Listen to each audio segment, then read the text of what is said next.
嗱，我哋香港澳門街坊係咪每次北上嚟我哋深圳、中山、珠海呢啲城市消費咧，你都會覺得交通上面咧太過麻煩啦，仲要咧會使唔少嘅冤枉錢啦。今日嘅話咧就用3分鐘嘅時間啦，同大家打通翻呢個大灣區出行嘅任督二脈啊！首先嘅話咧，我哋解決翻呢個高鐵飛嘅問題啦，我哋唔好再傻更更啦去排隊攞飛啦，直接咧用回鄉證喺12306個 app 嗰度啊，註冊翻個 account， 直接咧嘟翻呢個香港嘅證件啦，就可以直接入站噶啦，非常之方便嘅。咁同埋咧，如果咧係提前買咗我哋大灣區嘅鐵路通嘅月票啊，廣州、深圳、珠海3個城市咧係可以隨便用嘅。其實計翻落嚟啊，比單程係平咗接近4成噶。咁1個月落嚟啦，其實都已經係夠你飲一餐早茶噶啦。咁同埋咧，我哋一啲自駕嘅朋友嘅話咧，就要注意翻一啲新規啦。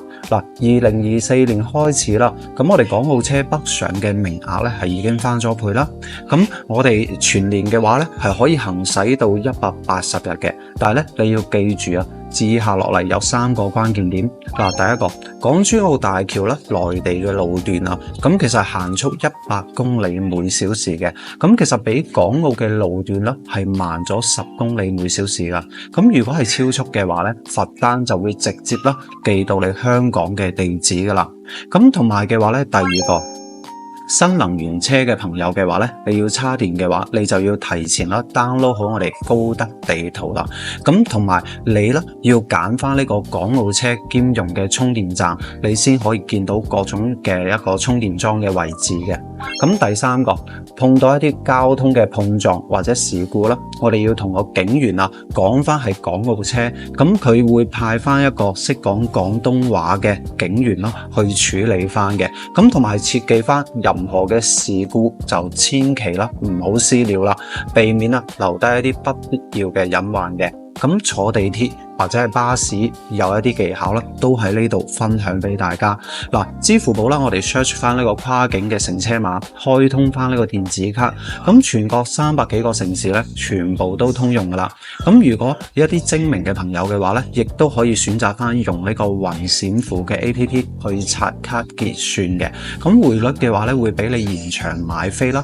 平咗接近大概5% 到嘅。咁其實另外一啲帶行李嘅朋友嘅話咧，喺廣州南站、深圳北站啦，係有呢個港澳旅客嘅快速通道嘅。咁你要認準翻呢個紫色標嘅一個標記牌啊，咁可以慳大概半個鐘嘅一個排隊時間。咁同埋一啲突發情況，我哋點樣去應對呢？大家都要收藏翻啦。如果咧你唔記得帶呢個回鄉證嘅話咧，咁你唔需要擔心，你打開呢個海關旅客指尖服務呢個小程序啦，生成翻呢個電子版嘅通行證，喺深圳灣嘅口岸掃碼咧都可以直接過關嘅。咁如果咧，譬如話你錯過啲尾班車嘅話咧，喺微信小程序嗰度 search 翻粵港澳跨境包車服務啊，咁佢亦都有呢個24小時嘅服務嘅。咁大概咧人均就80蚊左右到，你可以直接翻到香港或者係澳門嘅市區嘅。咁同埋咧，如果你有帶寵物過嚟內地嘅，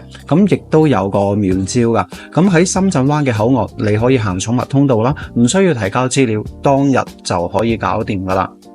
咁成個交通嘅資料嘅話咧，我亦都整理好晒啦，俾到大家嘅。咁如果有需要嘅朋友嘅話咧，可以喺下方留言資料2個字啦。咁呢邊嘅話咧，我可以直接 send 俾你，或者係後台私信聯絡我嘅。我係 Kenny，咁希望啦可以幫到大家喺灣區更加輕鬆生活嘅。